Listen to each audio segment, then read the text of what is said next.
The phone call lasted exactly 4 minutes and 37 seconds before Keza Baptiste did something she'd never done in 3 years of working at Dolly's Diner. She hung up on a customer. Her hand was still hovering over the receiver when the diner's windows darkened. Not from clouds. From the 10 black SUVs that pulled up in perfect formation outside, their tinted windows reflecting the fading Atlanta sunlight like obsidian mirrors.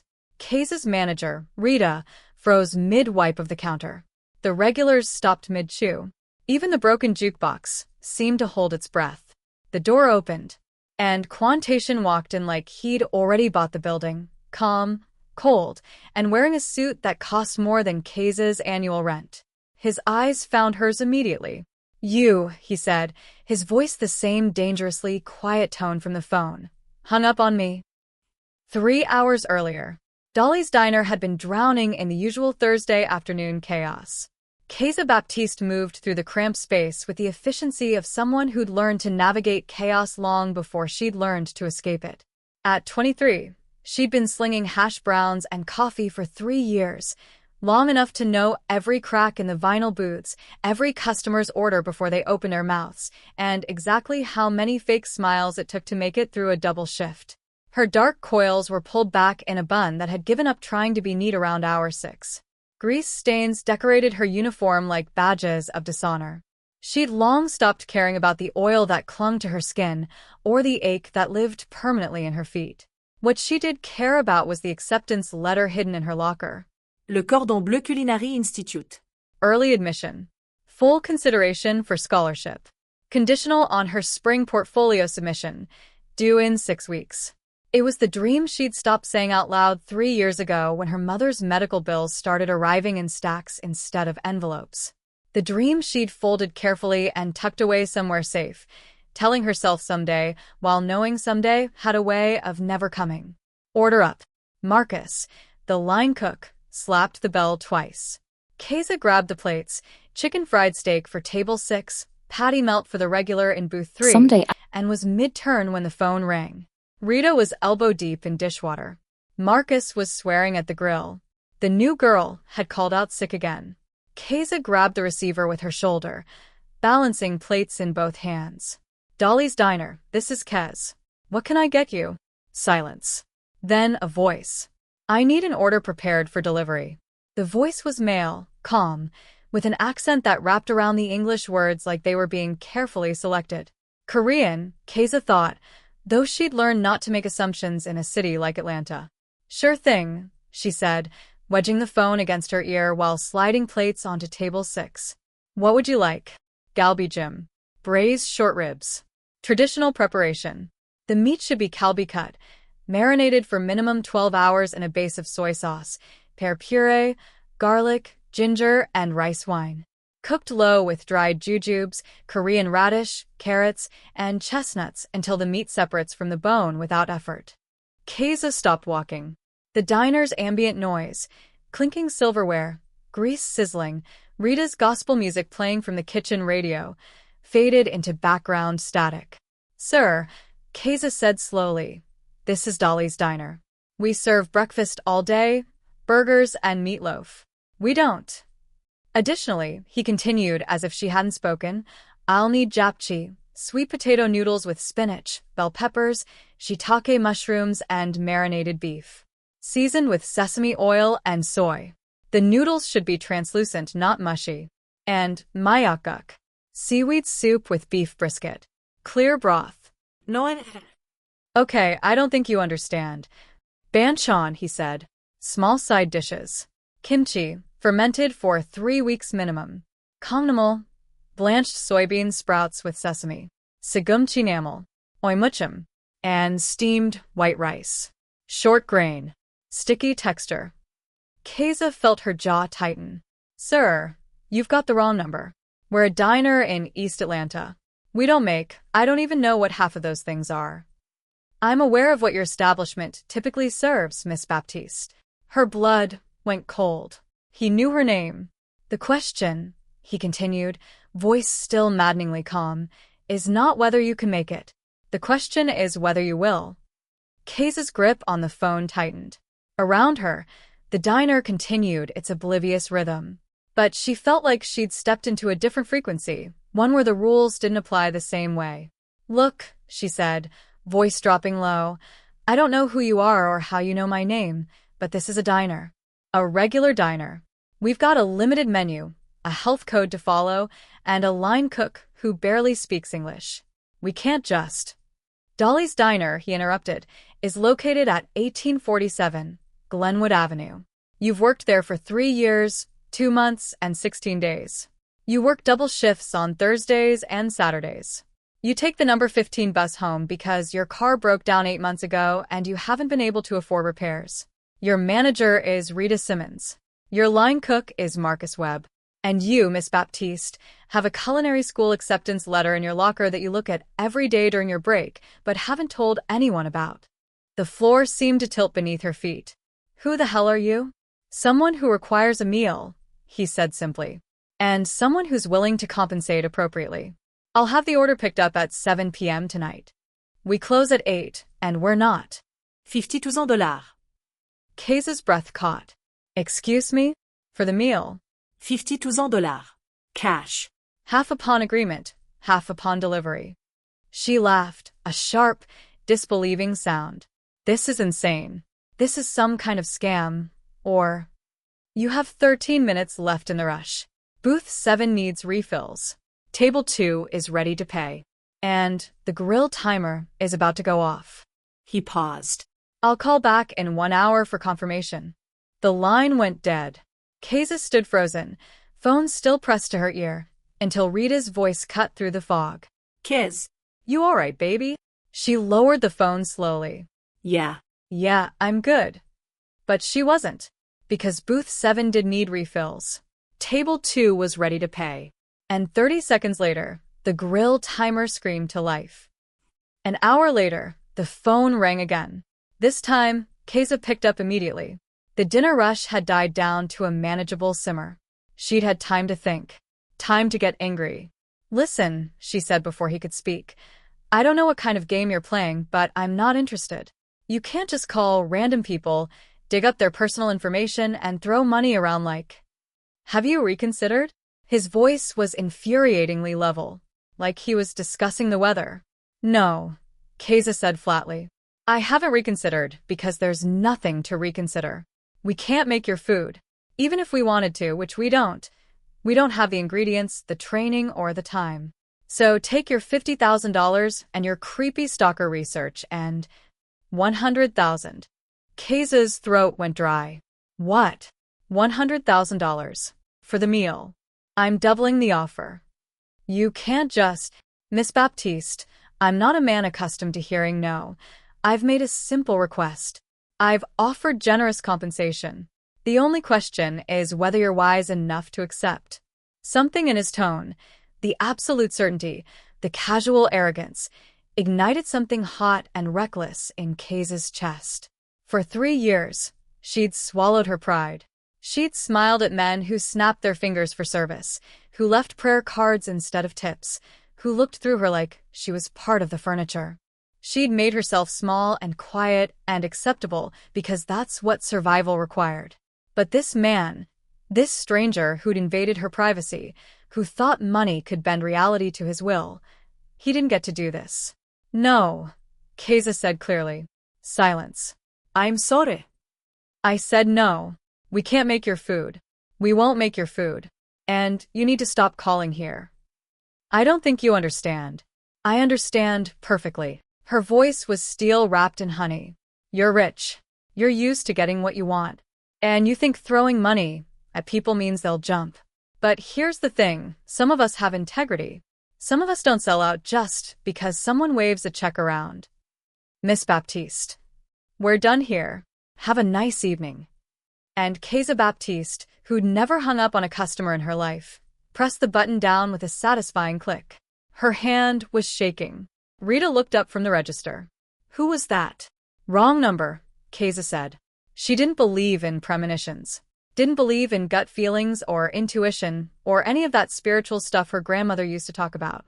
But when the windows darkened 7 minutes later, she knew. She knew before the first SUV pulled up. Knew before the second, Third, fourth followed in perfect synchronization.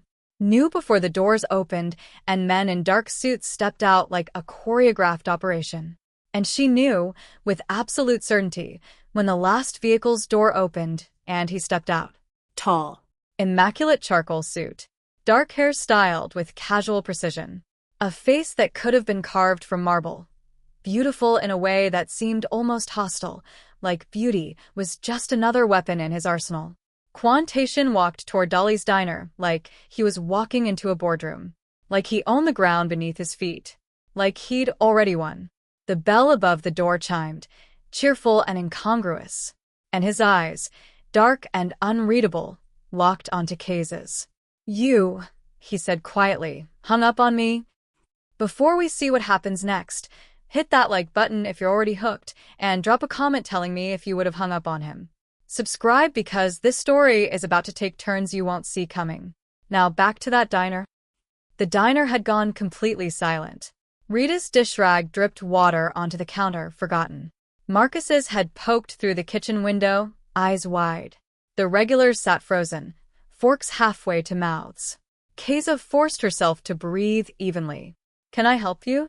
Something flickered in Tae-shin's expression. Amusement, maybe, or irritation. It vanished too quickly to identify. He walked to the counter with measured steps.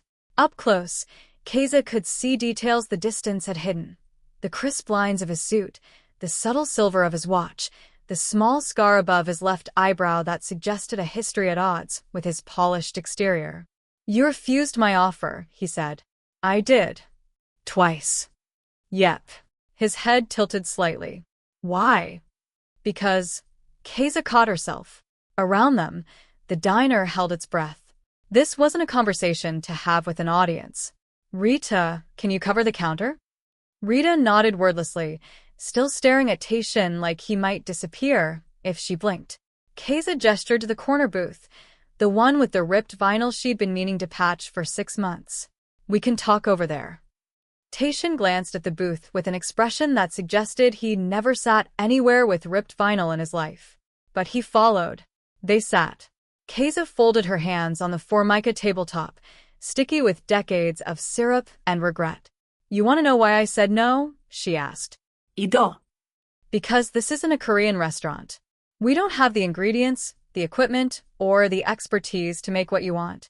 I'm not trying to be difficult. It's just facts.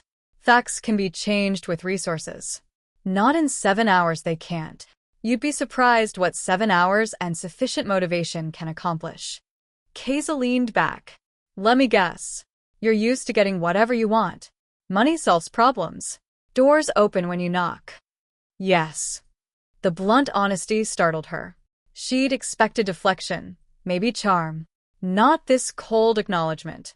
"Well," Keza said, "this door's closed." "Is it?" Tae-shin's gaze moved deliberately around the diner, taking in the water-stained ceiling tiles, the flickering fluorescent lights, the duct tape holding together booth cushions. "This establishment is struggling. Rita Simmons is 3 months behind on supplier payments. The walk-in freezer is operating at 40% efficiency. Your insurance is up for renewal next month, and based on your current revenue, you can't afford the premium increase." Keza's stomach dropped. "How do you?"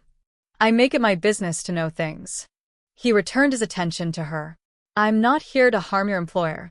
I'm here to propose a transaction. You acquire the necessary ingredients and prepare the meal I've requested. In exchange, I provide compensation that would solve many of these problems." $100,000 for a single meal, Keza said slowly. "That's not a transaction. That's either desperation or insanity. Or simply the going rate for what I need." "Which is what?" "Because I'm having trouble believing this is just about food." Something shifted in his expression, a hairline crack in the marble. "My reasons are my own. And I'm supposed to just trust you?" "Trust is irrelevant. I'm offering money for services. Whether you trust my motivations is immaterial." Keza studied him. There was something beneath the cold exterior, something he was working very hard to keep buried. Grief, maybe. Or obligation.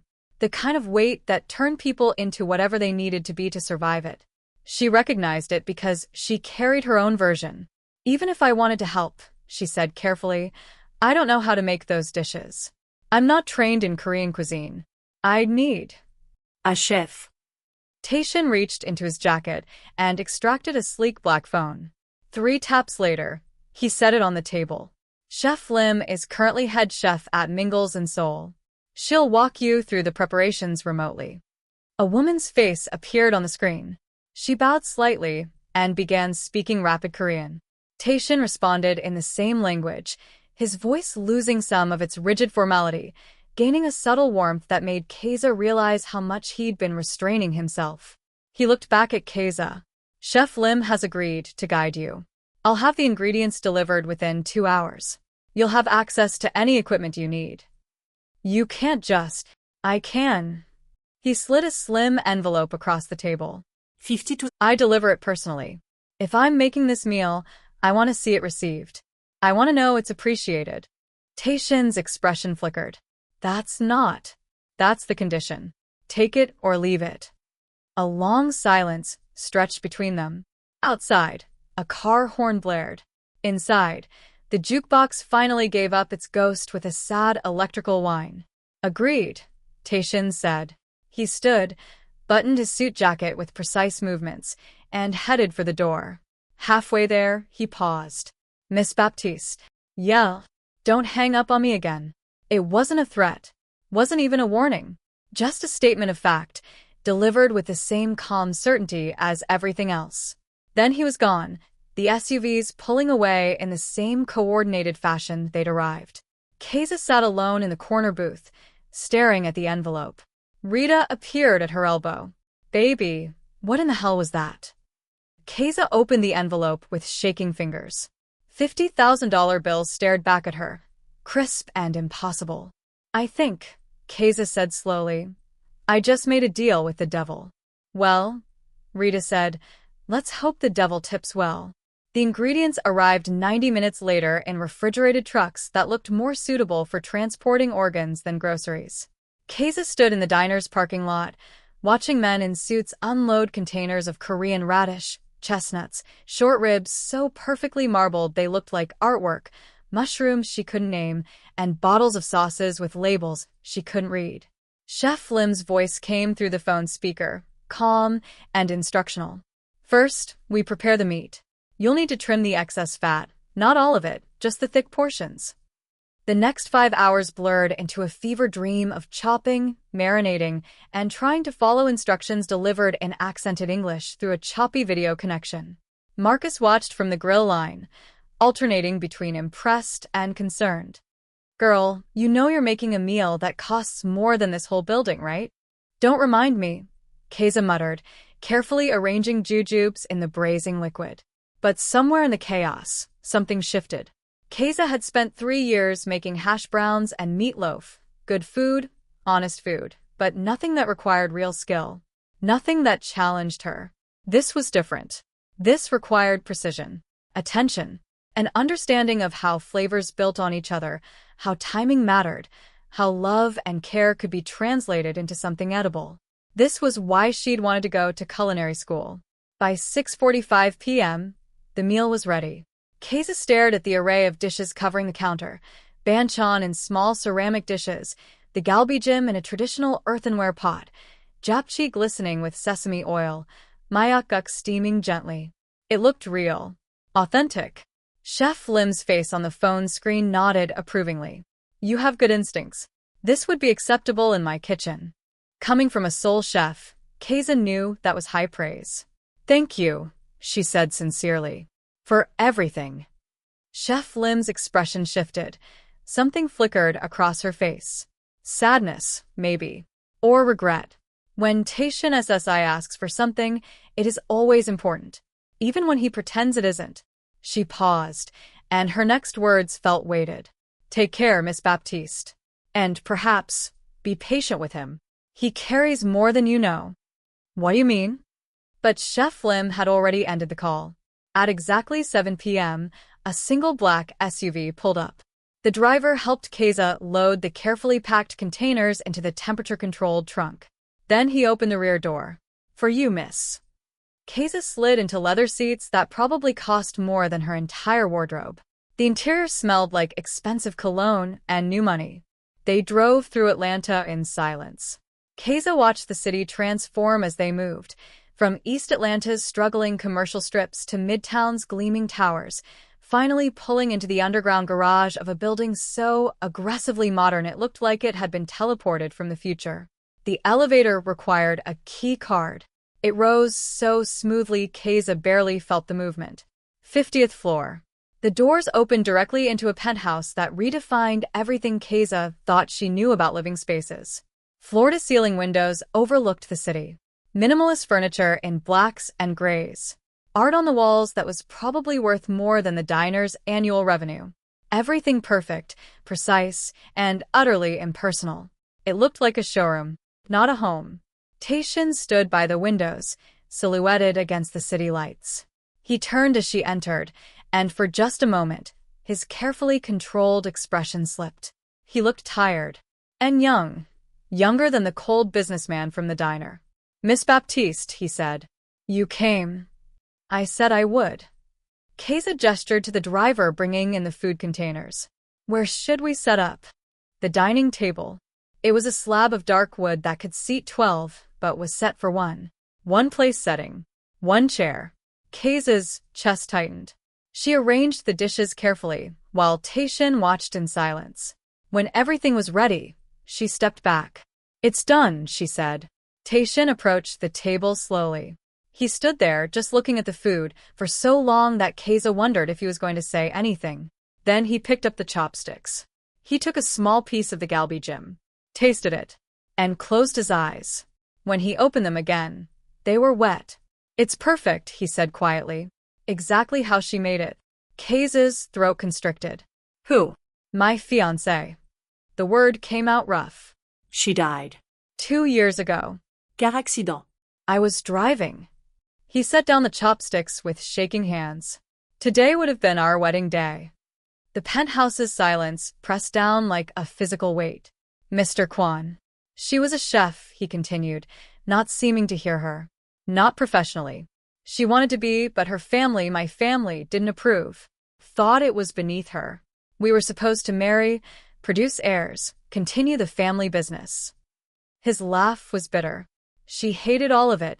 The expectations. The pretense. She'd drag me to places like your diner and say that was where real food lived. Real life. He looked at Keza directly for the first time since she'd arrived. "I can give you money, Miss Baptiste. I can buy buildings, companies, people's loyalty. But I cannot bring her back. I cannot give her the wedding she deserved, the life she wanted." His voice cracked. "I can only make sure that on the day we should have been married, I eat the food she loved. In the way she would have wanted. Made by someone who did it because they chose to, not because they were bought." Keza felt tears burning in her own eyes. "I'm so sorry." "Don't be."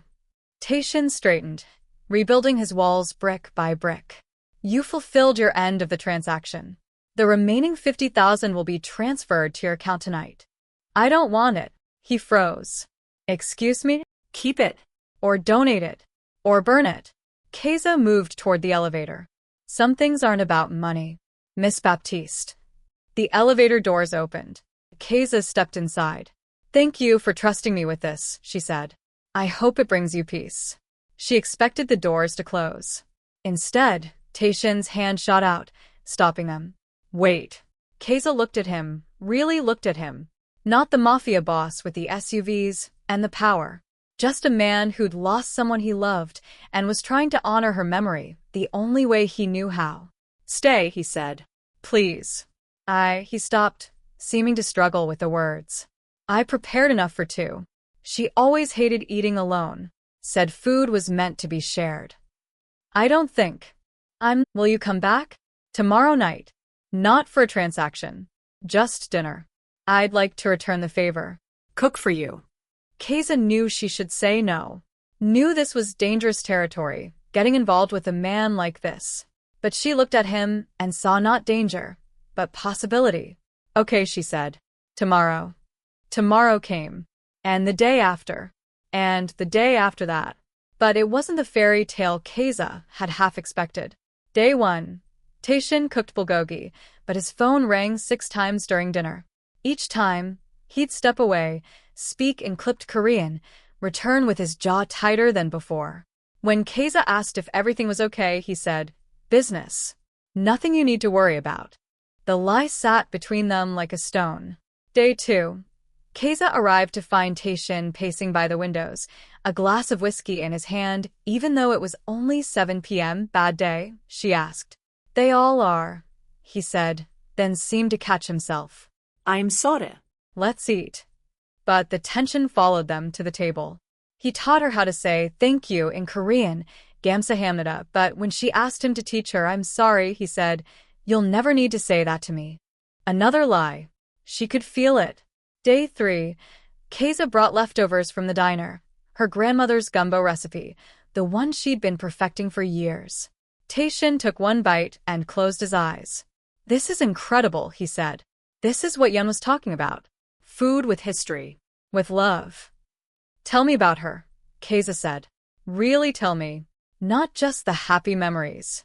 Tae-shin's expression shuddered. What do you want to know? How did she die? You said car accident, but we should talk about something else. I said we should talk about something else. The sharpness in his voice made Keza flinch. They finished the meal in uncomfortable silence. Day 4. Keza almost didn't come. She told herself she was done with whatever this was. These dinners that felt like intimacy, but kept hitting walls she wasn't allowed to cross. But at 6:45, she found herself in the SUV anyway. When she arrived, Tae-shin was waiting with an apology. I'm sorry about yesterday. I'm not good at this. At letting people in. I noticed. Can we try again? So they did. And this time, when Keza asked about Yun, Tae-shin answered. Told her about how they'd met at a charity gala when they were 19.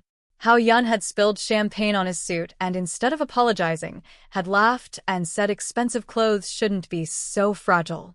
She made me laugh, Tae-shin said. I didn't know I could still do that until I met her. And the accident? His expression darkened. We were driving home from dinner. It was raining. A truck ran a red light. His hands clenched into fists. I should have seen it. Should have been paying more attention. Should have. It wasn't your fault. You don't know that. Neither do you. They looked at each other across the table, something fragile and dangerous building between them. Day 5. Keza's mother called while she was at Tae-shin's. The dialysis center had moved her appointment, which meant Keza would have to leave early to pick her up. I can have my driver take you both, Tae-shin offered. That's not necessary. I insist. Tae-shin, I can't. My mom can't know about you. About this. She'd have questions I can't answer. What would you tell her? That you're having dinner with someone? Someone who showed up at my job with 10 SUVs? Someone who paid $100,000 for a single meal? Someone who runs an organization that operates in gray areas. Keza shook her head. She'd lose her mind. So, I'm a secret. You're complicated. Same thing. They didn't resolve it. Keza left early, and the distance felt wider than usual. Day 6. Tae-shin taught her Korean. Not just phrases, but the structure of the language. How the formality levels worked. How to show respect. How a single word could change meaning based on context. You're a good teacher, Keza said. Yun used to say I was terrible at it. Too impatient.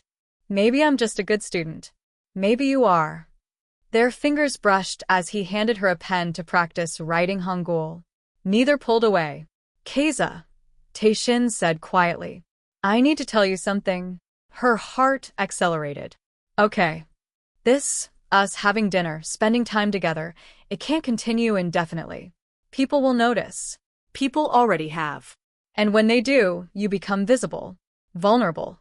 Is that a threat? It's a reality. Being connected to me, even casually, makes you a target. Then why did you ask me to come back? Tae-shin looked at her with an expression that made her breath catch. Because I'm selfish. Because for the first time in 2 years, I don't feel like I'm drowning. Because when you're here, this place feels less like a prison. But I can't keep being selfish. Tomorrow we should. His phone rang. He looked at the screen, and his entire demeanor changed. I have to take this. He disappeared into his office. Keza heard raised voices, Korean too rapid for her to follow. When he came back 20 minutes later, his expression was granite. You need to leave. What's wrong? Nothing you need to worry about. But you need to leave. Now. Don't do that. Don't shut me out like. Keza. Please. Just go.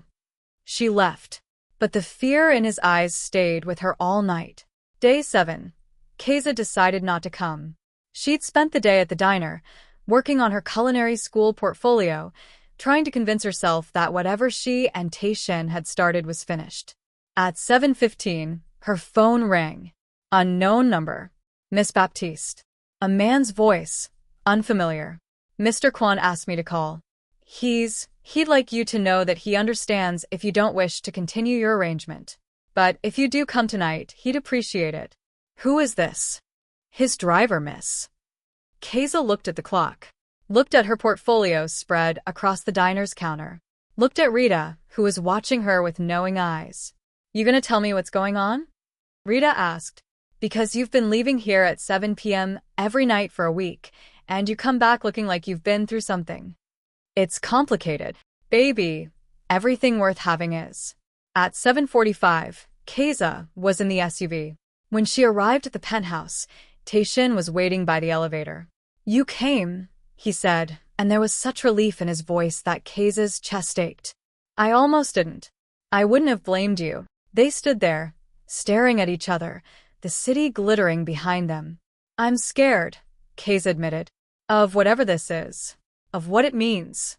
Of what happens when. Tae-shin closed the distance between them and kissed her. It was desperate and careful all at once. Like he was drowning and she was air. Like she was the only solid thing in a world that wouldn't stop shifting. When they pulled apart, his forehead rested against hers. I'm scared too, he whispered. 3 days later, everything changed.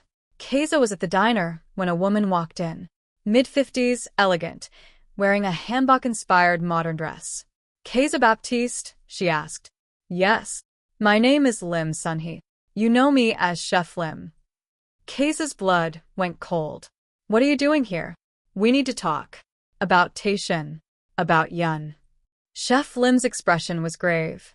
About the truth he hasn't told you. They sat in the corner booth. The same one where Tae-shin had first proposed his impossible transaction. I didn't help you make that meal just because Tae-shin asked, Chef Lim said. I helped because you deserved to know what you were getting into. I don't understand. Yun was my daughter. The words hit like a physical blow. You're my daughter. And Tae-shin's fiancée. And the victim of a murder made to look like an accident. Keza's mouth went dry. What? Chef Lim pulled out her phone. Showed Keza a photo of a police report. A mechanic's assessment. Brake lines cut. Steering compromised. The official report says it was an accident, Chef Lim said. Tae-shin believes it was an accident. But I paid for a private investigation. The car was sabotaged. By who? That's the question I've been trying to answer for 2 years. But everyone I asked either couldn't tell me or wouldn't. The police closed the case. The insurance paid out. And my daughter became a statistic. Why are you telling me this? Because you're getting close to him. And anyone who gets close to Kwan Tae-shin becomes a target. I need to know, are you willing to help me find out who killed my daughter? Or are you just another person he'll use and discard? Keza's head was spinning. He doesn't know? About the sabotage. He can't know. If he did, he'd tear his entire organization apart looking for the culprit.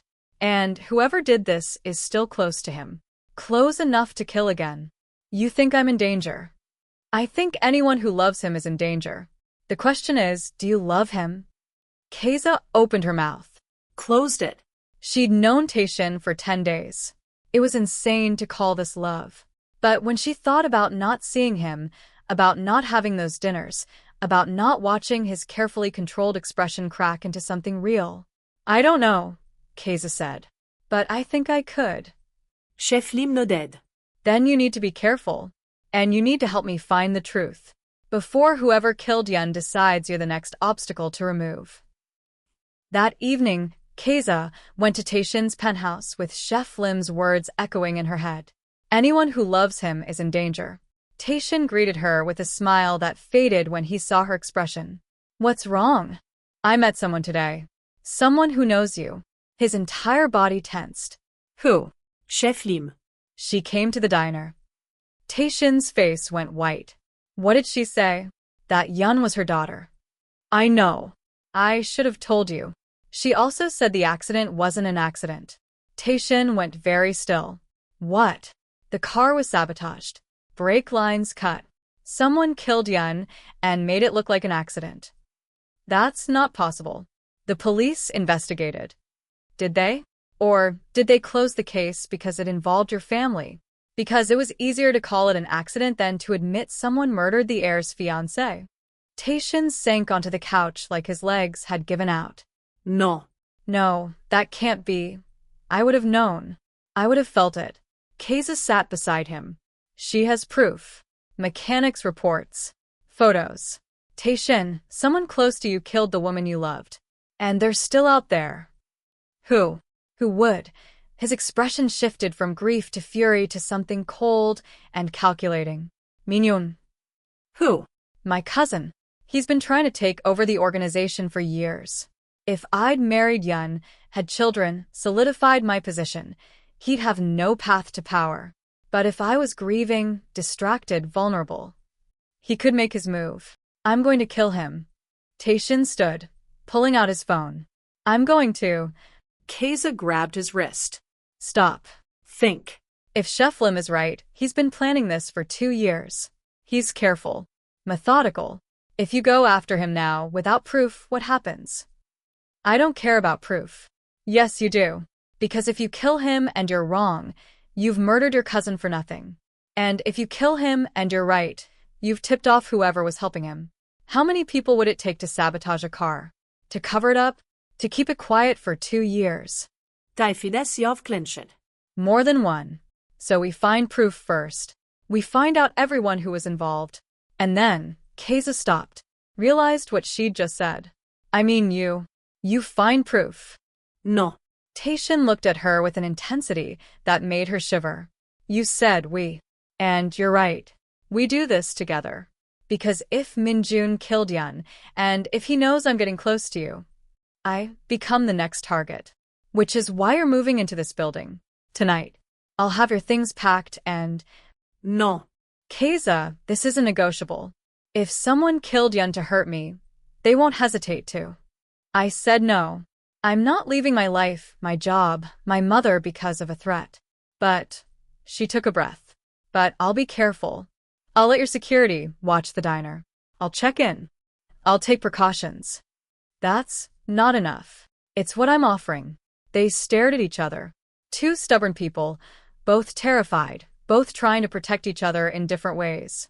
Finally, Tae-shin said, 3 days. Give me 3 days to investigate Min-joon. To find proof.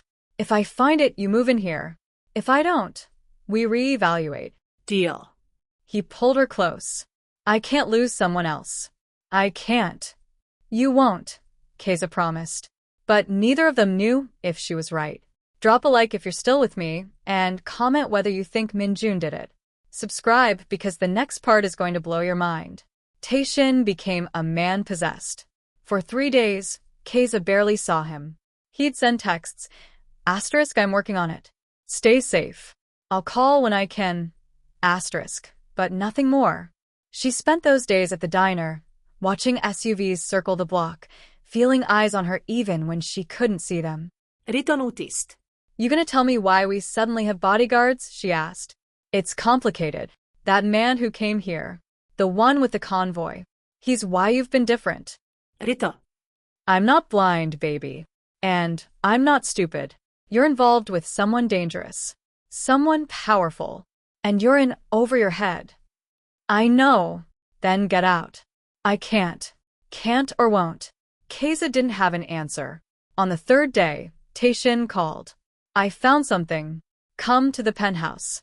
Now. When Keza arrived, the dining table was covered in documents. Photos. Financial records. Phone logs. Min-jun was in Seoul when Yun died, Tae-shin said without preamble. He has an alibi. Dozens of witnesses. So he didn't do it. He didn't do it personally. But Tae-shin pointed to a series of wire transfers.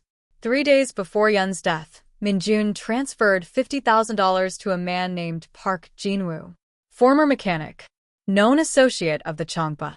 The people who threatened me in the parking lot. Exactly. The same group that's been trying to undermine my organization for years. The same group that would benefit from internal chaos. Min-jun hired someone to kill Yun. I think so. But there's more. Tae-shin pulled up another document. Park Jin-woo was found dead 6 months after Yun's accident. Overdose. Officially ruled accidental. Min-jun tying up loose ends. Exactly. Keza stared at the evidence. This is enough to confront him. It's enough to suspect him. It's not enough to prove it. Not in a way that would hold up in court. Not in a way that would justify what I want to do to him. What are you going to do? Tae-shin's expression was carved from ice. I'm going to make him confess. And then I'm going to make sure he never hurts anyone again. Tae-shin, if you kill him, you'll be no different then. Then my father? Then the men who built this organization on blood. His laugh was bitter. I'm already no different. I've been lying to myself, thinking I could be better, thinking I could somehow redeem a legacy built on suffering. But Min-jun killed Yun, and for that he's going to pay. And what happens to you? You think the FBI isn't watching? You think you can just murder your cousin and there won't be consequences? I don't care about consequences. Well, I do, Keza shouted, because I'm not losing you too. Not like this. Not because you threw your life away for revenge. Then what do you suggest? I let him walk. I pretend I don't know. He killed the woman I loved. No. I suggest we find a different way. Legal. Smart. We give the evidence to the FBI. We let them build a case. The FBI doesn't care about Yun's death. They care about money laundering and racketeering. This. He gestured at the documents. This isn't their priority. Then we make it their priority. Tae-shin looked at her like she'd grown a second head. How? You offer them something they want. Information on Min-jun's operations. Evidence of corruption. Names of people involved in things bigger than Yun's death. You trade. You want me to become an informant. I want you to survive. I want justice for Yun. And I want a future where you're not in prison or dead. Tae-shin paced to the windows, stared out at the city for a long time. If I do this, he finally said, I betray everything my father built. Everyone who's been loyal to me. I become the person who destroyed the Kwan legacy. Or you become the person who freed himself from it. He turned to look at her. Why do you care so much? You've known me for 2 weeks. This isn't your problem. It became my problem when Chef Lim told me I was in danger. It became my problem when I realized that caring about you means caring about whether you live or die. It became my problem when she stopped. When what? When I started falling in love with you. The words hung in the air between them. Tae-shin crossed the room in 3 strides, kissed her like she was oxygen and he'd been drowning. When they pulled apart, he said, I'll do it. I'll talk to the FBI. But Keza, if I do this, my life ends. Everything I've been, everything I've built, it's over. I'll be in witness protection. New name, new city, new everything. And I can't ask you to. You're not asking. I'm chosen. Your mother. Your job. Culinary school. You'd give all that up? For a chance at a real future? Yes. For a chance at safety? Yes. For you? Yes. Tae-shin rested his forehead against hers. I don't deserve you. Probably not. But you're stuck with me anyway. Agent Sarah Cho listened to Tae-shin's proposal with the expression of someone who'd heard every deal and excuse in the book. When he finished, she leaned back in her chair. You're offering me Min-jun, the Chongpa connection, and names of corrupt officials in exchange for immunity and witness protection. Yes. And you want Miss Baptiste included in the protection program. Non negotiable. Agent Cho looked at Keza. You understand what you're agreeing to? New identity. No contact with your previous life. Permanent relocation. My mother can be relocated separately if she chooses. But you can't tell her where you're going. I can't contact her directly. Any communication goes through us. Keza felt her chest constrict. She's sick. She needs dialysis 3 times a week. We can arrange for her medical care in another city. Top facilities. But you won't be able to visit. Won't be able to call. It's the price of safety. Keza looked at Tae-shin. Saw the same grief on his face. How long? She asked. How long until it's safe? If we can dismantle Minjun's operation? 3 to 5 years minimum. Maybe never. These organizations have long memories. So, I give up my mother, my friends, my entire life, and there's no guarantee it ever gets better? That's correct. The fluorescent lights hummed overhead. The office felt too small, the air too thin. I need time to think, Keza said. You have 24 hours, Agent Cho said. After that, the offer expires. Minjun already suspects something. If we're going to move, it has to be now. Keza and Tae-shin sat in his car in the FBI parking lot, not speaking. Finally, Keza said, I can't do it. I know. My mother, she's sick and she's alone, and I'm all she has. I can't just disappear. They sat there as the sun set, 2 people trapped between impossible choices. The decision was made for them. Keza was closing the diner. 10:47 p.m., the parking lot empty except for Rita's car. She'd just locked the front door when she heard footsteps. 3 men emerged from the shadows. You're Keza Baptiste, the leader said. Keza's hand went to her keys, threading them between her fingers. Diners close. We're not here for food. Every survival instinct screamed. Keza backed toward the door, but one of the men moved to block her path. We have a message for Kwan Tae-shin, the leader said. Tell him Minjun sends his regards. And tell him that investigating family members has consequences. I don't know what you're. The man pulled out a gun. Keza's world narrowed to that single point, the barrel aimed at her chest. The casual way he held it, like it was nothing. We could kill you right now, he said conversationally. But that would be too quick. Too clean. Minjun wants Kwan to suffer. The way he's been suffering since Yun died. Since Yun died. The admission hung in the air. You killed her, Keza breathed. I didn't, but my boss did. And now you know too much, which means... The diner's window exploded. Not from gunfire. From Rita, swinging a baseball bat she kept behind the counter for exactly this reason. Get the fuck away from her. Rita screamed. The men spun. In that moment of distraction, Keza grabbed the first thing she could reach, a coffee pot, still half full and scalding. She threw it, hit the leader square in the face. He screamed, dropped the gun. Keza grabbed Rita's arm. Run. They sprinted toward Rita's car. Behind them, shouting in Korean. Footsteps pounding pavement. Rita's hands shook so badly she couldn't get the key in the ignition. Come on, come on. A gunshot cracked through the night. Rita's driver's side window exploded. Keza screamed. Then the parking lot filled with SUVs. Tae-shin's security team, moving like a coordinated assault. Within seconds, all 3 men were on the ground. But Keza couldn't move, couldn't breathe, could only stare at the bullet hole in Rita's car, inches from where her head had been. Tae-shin appeared, pulling her into his arms. You're okay. You're safe. I've got you. But Keza wasn't okay. Because Rita was crying. Because there was glass everywhere. Because men with guns had tried to kill her in the parking lot where she'd worked for 3 years. Rita, Keza gasped. We have to. She needs. My people are taking her somewhere safe, Tae-shin said. She'll be protected. I promise. Police sirens wailed in the distance. We need to go, one of Tae-shin's men said. Now. They were in the car before Keza could process what was happening. Driving through Atlanta streets that suddenly felt foreign and hostile. They admitted it, Keza said, voice shaking. The one with the gun. He said Minjun killed Yun. He said it out loud. I know. My security recorded everything. They were going to kill me. They were going to. But they didn't. You're safe. Rita. will be taken care of. I'm moving her to a secure location tonight. Somewhere Min-jun can't reach her. This is my fault. I brought this into her life. No. Tae-shin's voice was sharp.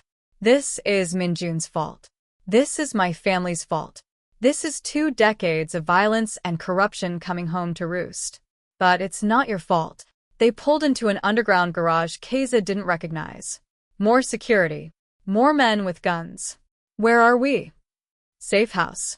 You're staying here tonight. Tomorrow, we call Agent Cho. We give her everything. And we end this. My mother. Already being moved. I made the call as soon as the attack started. How did you know? I've had surveillance on the diner since Chef Lim told you about Yun. I knew Min-jun would come after you eventually. His voice broke. I hoped I was wrong. They stood in the garage, surrounded by armed guards, both of them shaking. I can't do this, Keza whispered. I can't live like this. Always afraid. Always running. I know. So, what do we do? Tae-shin looked at her with eyes full of grief and rage and love. We finish it. Together. Whatever it takes. The FBI moved fast. Within 24 hours, Min-jun was in custody. Within 48, 15 members of his operation were arrested. Tae-shin testified before a grand jury. Keza sat in a waiting room, listening to the minutes tick by, wondering if she'd made the right choice. When he emerged, he looked exhausted. It's done, he said. They have enough to charge him with conspiracy to commit murder, racketeering, money laundering. He'll spend the rest of his life in prison. And you? Witness protection. New identity. The offer still stands. And my mother? Being transferred to Portland. Top facility. We can relocate there too. You won't be able to see her, but you'll be in the same city. Portland. A city she'd never been to. A life she couldn't imagine. What about culinary school? You can apply under your new name. The FBI will provide documentation. You'll have a clean slate. A clean slate. As if erasing her entire history was a gift. And Rita? Tae-shin's expression darkened. She's refusing protection. Says she's not leaving Atlanta. Says the diner is her life and she won't let Min-jun take it from her. The diner was destroyed. Min-jun's people firebombed it 3 hours ago. Keza felt the world tilt. What? Rita's okay. She wasn't there. But the building, there's nothing left. Dolly's diner. The place that had been her home for 3 years. The place where this had all started. Gone. How much? Keza asked. How much has loving you cost? Daifin flinched. Everything.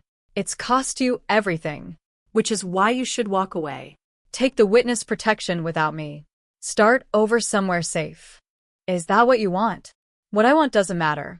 What matters is keeping you alive. Then tell me, is it safer with you or without you? Without, Tae-shin said immediately. Min-jun's people know about us. Even with him in prison, there are others who'll want revenge. If you're with me, you'll always be a target. And if I'm without you, you disappear. Become someone new. Live a normal life. Without you. Yes. Keza looked at this man who'd turned her world upside down.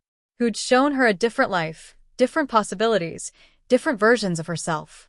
Who'd also brought danger, violence, and loss into everything she touched. I need time, she said. To think. To decide. How much time? I don't know. Daifin nodded. I'll wait. However long you need. Keza spent 3 days in a hotel room the FBI provided, wrestling with the impossible.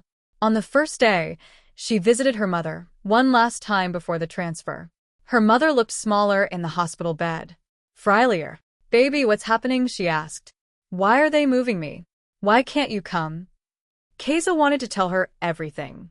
Wanted to explain about Tae-shin, about the danger, about the choices that had led them here. But all she said was, I got into some trouble.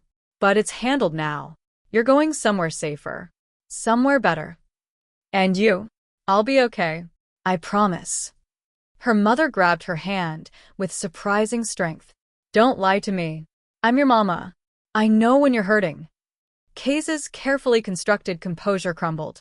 I fell in love with someone I shouldn't have. And now everything's broken. Rita's diner is gone. You're being moved across the country. I have to choose between my entire life and him. And him. Her mother was quiet for a long moment.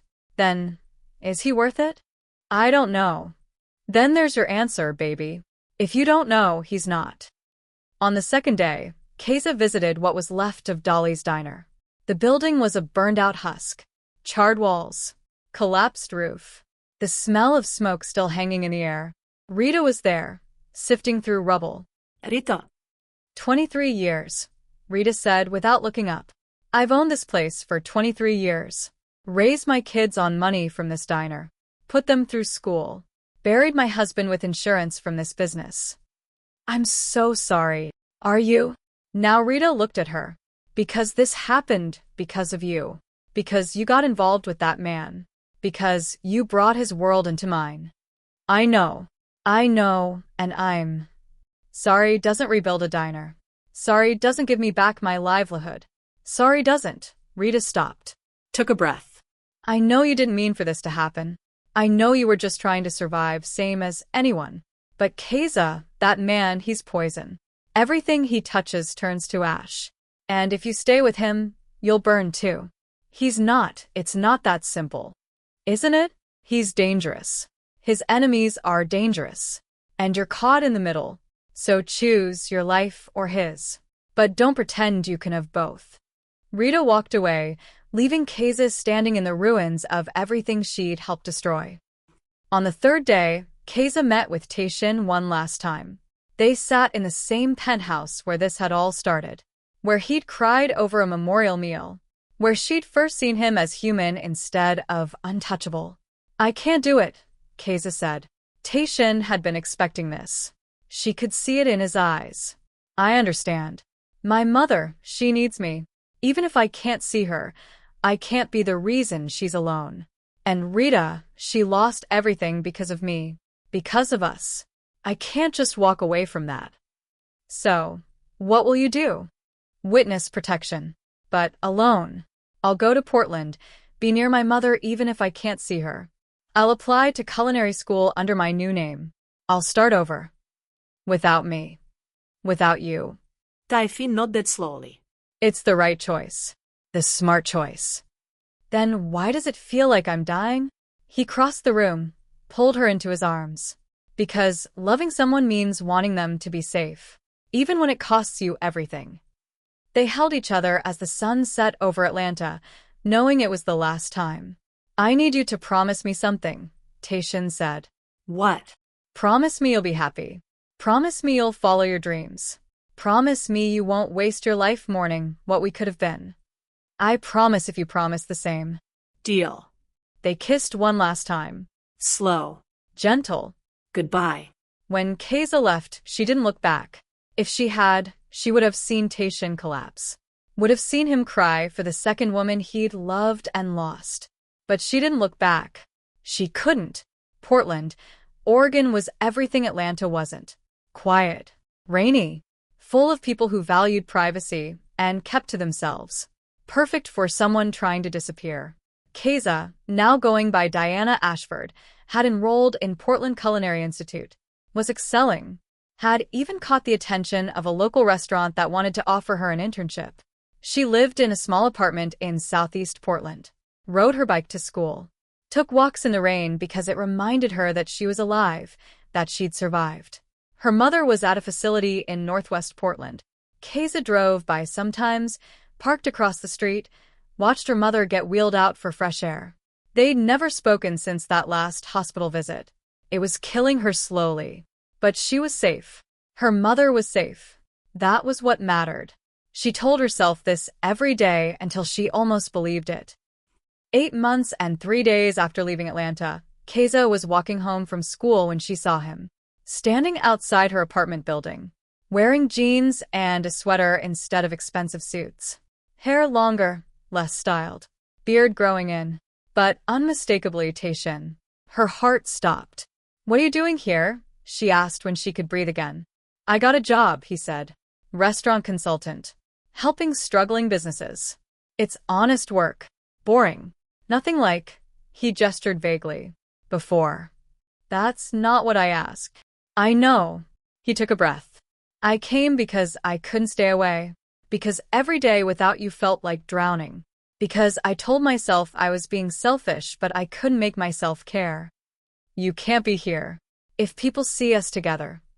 Minjun's organization is dismantled. His people are scattered. The FBI says the threat level is minimal now. Minimal isn't zero. No. But it's low enough that they approved my request to relocate to Portland. Keza's chest constricted. You relocated. Here. To my city. I didn't know which city you'd chosen.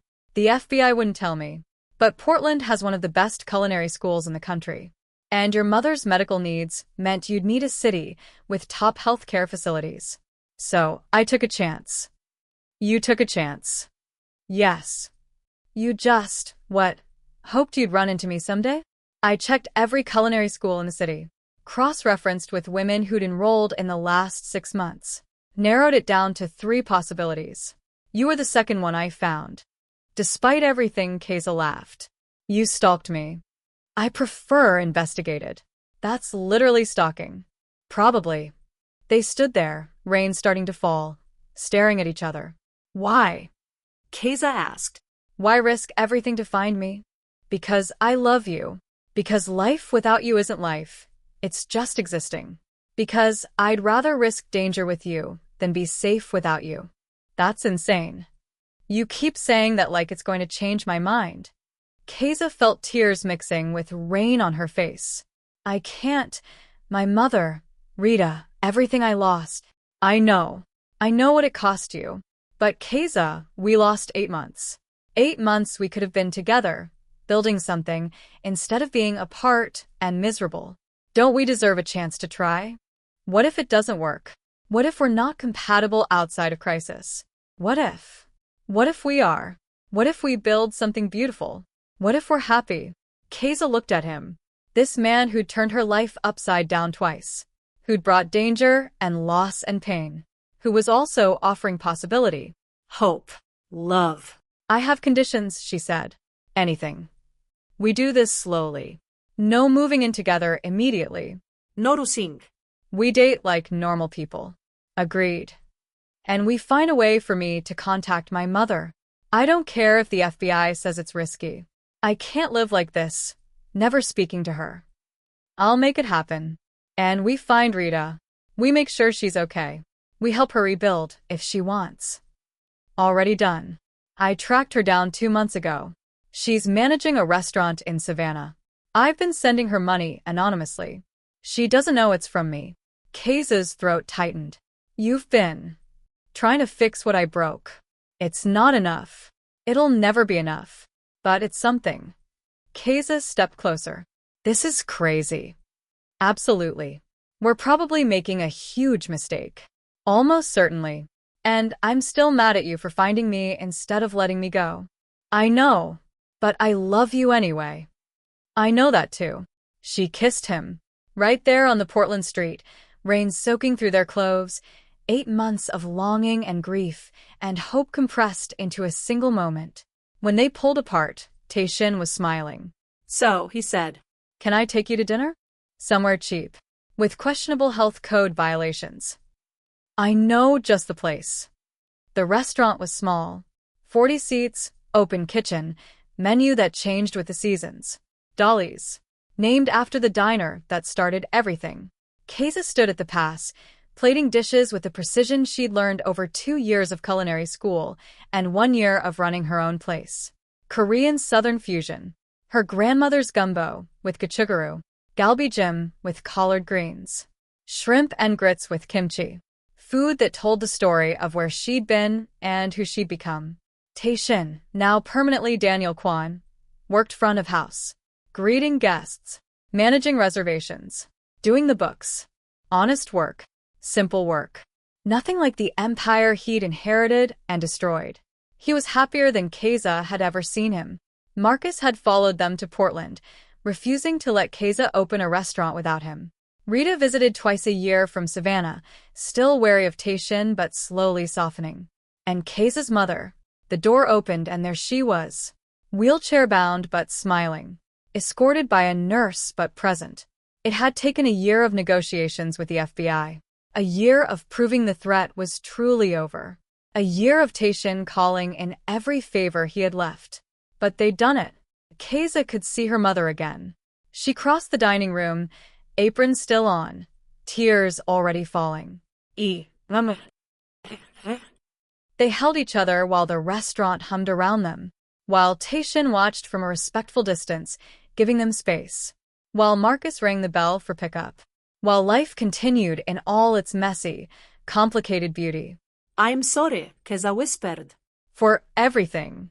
For the danger. For disappearing. For... Hush. Her mother cupped her face. You're here now. You're safe. You're happy. That's all that matters. Are you happy? With the move, with everything.